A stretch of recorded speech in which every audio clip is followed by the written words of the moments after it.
Hello everyone, I am Naomi Thursday and today we are going to a very special place in the OPUS Mall. We are going to be roaming around the area with friends and we're going to be testing and checking out this new Bandai Gachapon station at the fourth floor of the building. And it has these beautiful areas, these gardens, and I would just really like to try and see for myself how is the ambience, what is the feel of the place.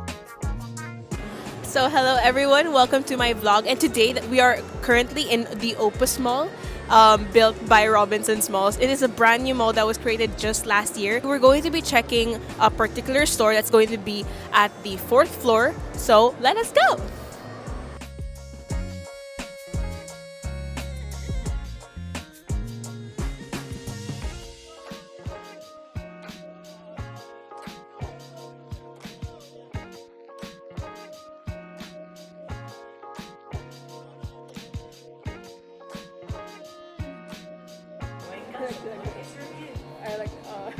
Oh my gosh, look at that. It's really nice. Can you donate?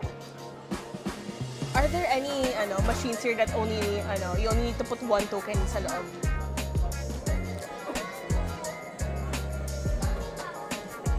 You want to open it? What did you get? What did you get?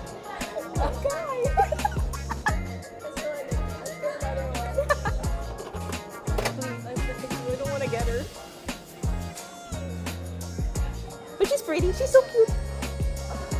Yeah, I'm happy I got her. Yeah. But what's this worth 300 pesos? I don't know about that.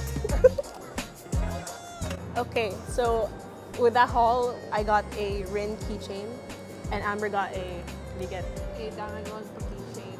Yeah. We have one token left, and approximately each token costs 65 pesos. And then it kind of gave me the thought of like, if I'm going to buy something that's like 300 pesos worth, and I don't even know exactly what I'm going to get. I feel kind of disappointed about it, but then I feel like that's the point of gacha anyways, because they're meant to be like for the thrill, because you don't know exactly what you're getting. I'm happy with what I got, although there are characters that I want more, and I'm a bit sad that I didn't get them. I'm pretty happy with mine. I actually kind of wanted him. But it's so funny to me that I got him for some reason. But I'm gonna hang him on my bag now. I actually wanted to go back for more, but then considering the price, I was like, yeah, that's what makes gachas so addicting anyways, like not just virtually but then also in a physical store. It makes you feel the need like, oh, I want to buy more. Currently with my sister, and I'm going to be asking her a few questions about how she felt about the store. So what are your initial thoughts when you first went to the Gachapon station and then you first tried it out yourself? not really a gacha person store, so when I was looking inside, I was just looking for like the general things that maybe most girls would want, like Powerpuff Girls or Sanrio. And actually, it's pretty nice. I don't really have an opinion on it, but it's a nice store. It's a nice store. It's nice to look through, and the feeling of surprise is really cool.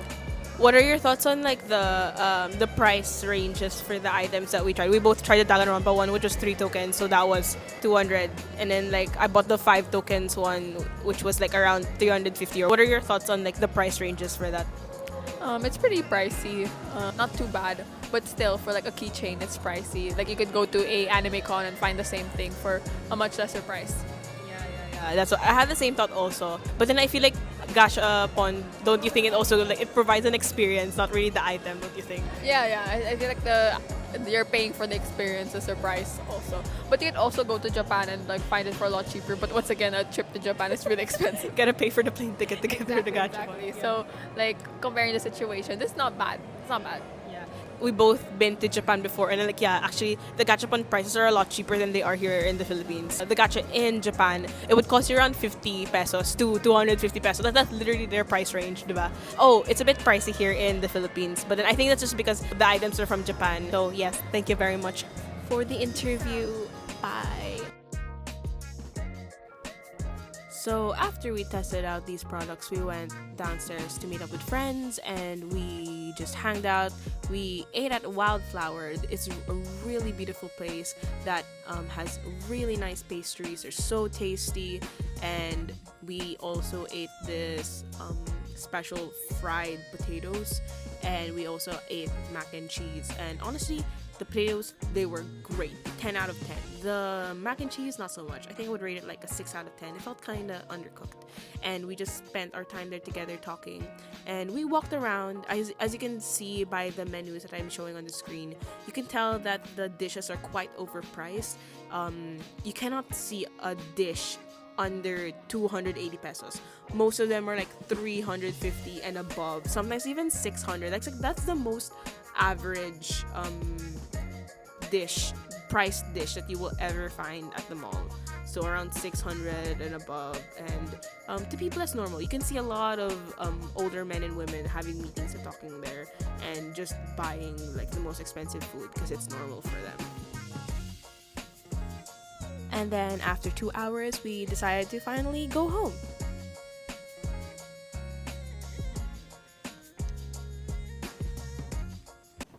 Hello, I am back at my own house.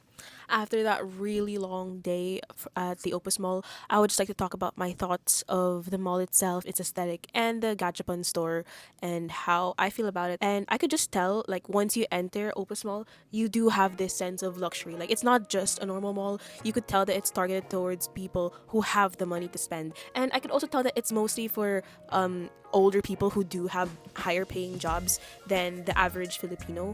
And Opus Mall is really meant for like yung mga titos, titas, mga ninangs who can really spend and use the space for business meetings or just shopping, like for the girls, for the ladies. After me and my friends have been walking around for like 2 hours, you start to feel like there's nothing much to do.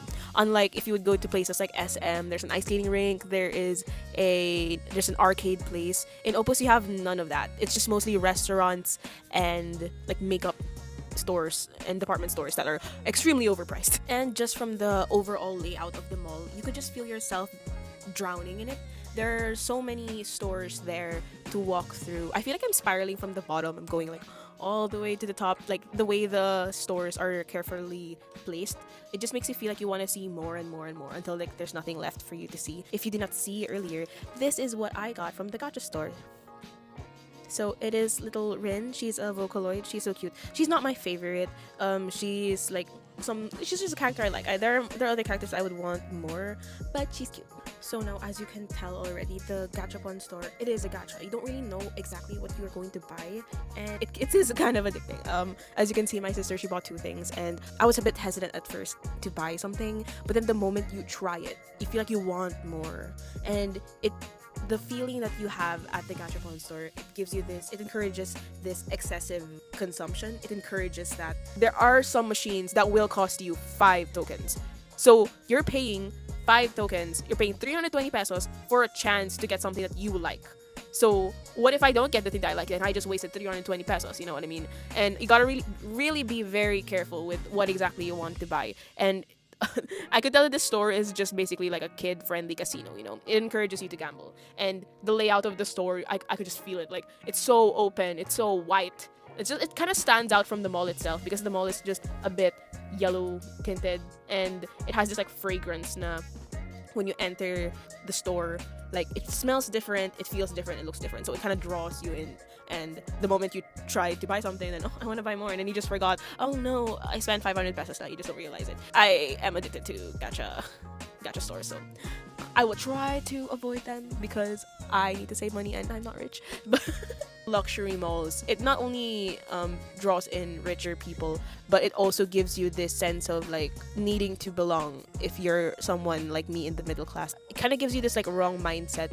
The life you're living currently is not enough. You need to get more, you need to have more, you need to look like these people, you need to do more to be able to accommodate this type of lifestyle. And I have no problem with people wanting to reach higher, but then we don't feel grateful for now. So in conclusion, in the famous words of Oscar Wilde in The Picture of Dorian Gray, nowadays people know the price of everything but the value of nothing.